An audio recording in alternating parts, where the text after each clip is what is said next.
often do you think about the Roman Empire? Personally, I think about the Roman Empire almost every week. The Roman Empire was one of the most influential and most powerful forces in political, militia, economy, and wealth. And so with that being said, we must talk about them, from emperors to philosophers and to the men and women who all shaped and lived in this once epic and ancient era. Hi, my name is Jessa, and please join me as we look together our top 10 Roman Empire facts that everybody should know, especially you. I'm looking at you. Oh, and before we begin, in the last video I was in, top 10 most powerful families in history you never knew, I gave you guys a riddle. Did you get it? The riddle was, what is always in front of you but cannot be seen? The answer is, drumroll please, the future. The next riddle will be at the end of the video. Anyways, let's get started. Do you ever wonder how the heck did centuries-old stories and tales of these leaders and these people survive for the length that they did? Well, in Rome, they had writers, people who documented the histories, as well as the happenings that was going on at the time, similar to journalists today. Lucius Cassius Dio, or known as Cassius Dio, was a Roman historian and senator of Greek origin. He published over 80 volumes of the history of ancient Rome, and the volumes documented the subsequent founding of Rome, the formation of the Republic, and the creation of the empire. Cassius Dio's work covers almost 1,400 years of history, and many of his books have survived intact or as fragments, providing modern scholars detailed perspectives on Roman history. Cassius had over 22 years of research and labor while he wrote these books. He was also a senator during the time of Commodus, which, to be honest, he must have seen some things for sure. Overall, he was a member of the public service, and Severus Alexander, who was the last emperor of the Severan dynasty, held Dio with high esteem and reappointed him to the position of consul, and after the second consulship, Dio eventually left home where he died at the age of 70. Number 9. Augustus. Thanks to Cassius, we all know now what the Roman Empire is, a political system in which a group of people are ruled by a single individual who is named emperor or empress. And for the Roman Empire, it began with the reign of Emperor Augustus, also known as Octavian, who was the founder of Roman Empire.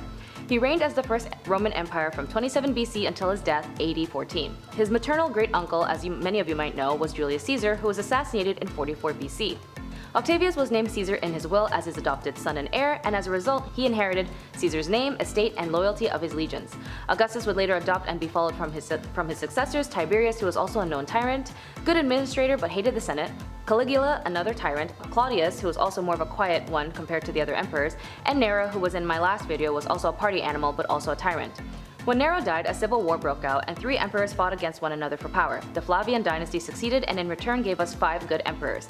The good ones were Nerva, Trajan, Hadrian, Antonius Pius, and Marcus Aurelius, who all persuaded over the most majestic days of the Roman Empire, and more importantly, not all were necessarily bonded by blood, but some through adoption.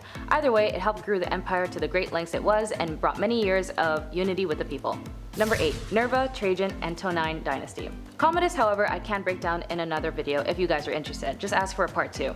I could go all day about Roman history, but in summary, Commodus was a narcissistic dictator who always was a paranoid type of guy and thought himself as a demigod. He hated office meetings about how to take care of the people and only cared about gladiator games. The Senate couldn't stand him since he was always on edge with putting people on a hit list, and eventually his attitude and actions left him getting strangled in a bathtub.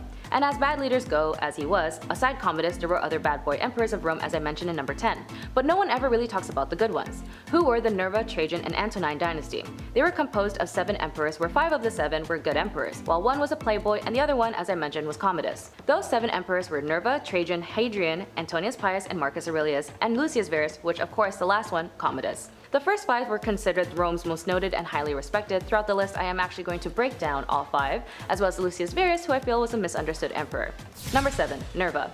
Nerva, who was the first of the dynasty, although his reign was short, he was able to see through a partial reconciliation between the army and the Senate and the commoners. He was a suffect consul during the reign of Caligula, and the direct ancestors of Nerva on his father's side was all named Marcus Nerva, who was associated with imperial circles from the time of Augustus. His male side of the family were pretty much in close ties with all the royals of Rome, including Emperor Tiberius. How Nerva was elected was by the Senate. According to Cassius Dio, our esteemed historian, the conspirators approached Nerva as a potential successor prior to the assassination of the last emperor. The change of government was welcomed by the senators, as they liked how easygoing Nerva was, and he had a general claim and as well as a calm approach when it came to dealing with problems. Nerva adopted Trajan as his son, who was his most popular military leader, and his legacy as a Roman emperor was noted to be a well-known intentional leader, but he was weak and an ineffective ruler. The Roman Senate enjoyed the renewed liberties under his rule, but his mismanagement of the state finances and lack of authority over the army almost put Rome into crisis. So when he died, Trajan took over and everyone was relieved. Number 6. Trajan. Also known as one of the best boys, the amazing best leaders of Roman history, to the point where there was almost an initiation of a new emperor, to the point where whenever there was an initiation of a new emperor, the new emperor would be sworn into office saying, "May you be more fortunate than Augustus and greater than Trajan," which is actually saying a lot since Trajan was already so great. Trajan was a philanthropic ruler and a very successful soldier. He led the Roman emperor to his greatest territorial extent. By the time he died, he was given the best ruler by the Roman Senate. He rose in his ranks and flourished into power once Nerva named him his son and successor. On his entry to Rome, Trajan donated money to the commoners and half to the troops. He was considered a ruler not just because he listened to the Senate in what he agreed and disagreed with, but rather he didn't rule by fear but by acting like a role model, which he felt men learned better from examples. Trajan's wife, Empress Pompeia Palatina, was very supportive of him, and she actually was known as a virtuous and deep into philosophy type of woman. And when Trajan died, she actually kept it a secret until his chosen adopted successor Hadrian could get the formal documents attesting to it. Hadrian ended up being successor, and according to Cassius Dio, Trajan was wise and a very just emperor and a moral man. Together, Augustus and Trajan was upheld in the later Roman Empire, the paragon of the most positive traits of the imperial order. Number 5. Hadrian. Although it's noted that he was called as one of the good 5 emperors, he was renowned for his travels throughout the empire and the civic and civil military constructs of his reign. Historians would actually regard to him as a benevolent dictator, while the Senate found Hadrian remote and an authoritarian. Hadrian was also known for getting rid of Senate members as if they were annoying fruit flies, and he would also marry the grandniece of Trajan and had a personal and close relationship with Trajan. Once Trajan died, his wife Plotina helped Hadrian secure the adoption to his succession. Hadrian spent the last of his final formal years in Rome and considered the Third Roman-Jewish War as a cruel and sudden disappointment to his aspirations. Considering him and his wife had been childless, he would then adopt Antonius Pius, who was served as one of the 5 imperial legates of Italy and proconsul of Asia. He nominated him as his successor, under the condition that he also adopts Marcus Aurelius and Lucius Verus as his own heirs. Despite his benevolent dictatorship, Hadrian did care for his people and spent Rome's money really well, and he strengthened the empire, which is why he's considered part of the Good 5. Number 4. Antonius Pius. When it comes to accessibility of free drinking water, large surplus in treasury, encouraging legal conformity, and facilitating the acts of giving rights to freed slaves, Antonius Pius was that guy.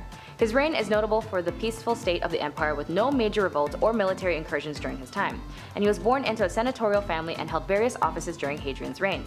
He then married Hadrian's niece, and he was then adopted as Hadrian as his successor. There was no records of any military-related acts in the time where he participated in, and with that note, his reign was probably one of the most peaceful in the entire history of Rome. Antonius was also regarded as a skilled administrator and a builder. He integrated himself in Greek-speaking cities and learned with the local intellects like philosophers, teachers, and literature and physicians, who, by the way, were exempted from any duties involving private spending for civic purposes, which was a privilege granted by Hadrian at the time. He was also open to both Roman and foreign religious practices and passed measures to give freed slaves rights.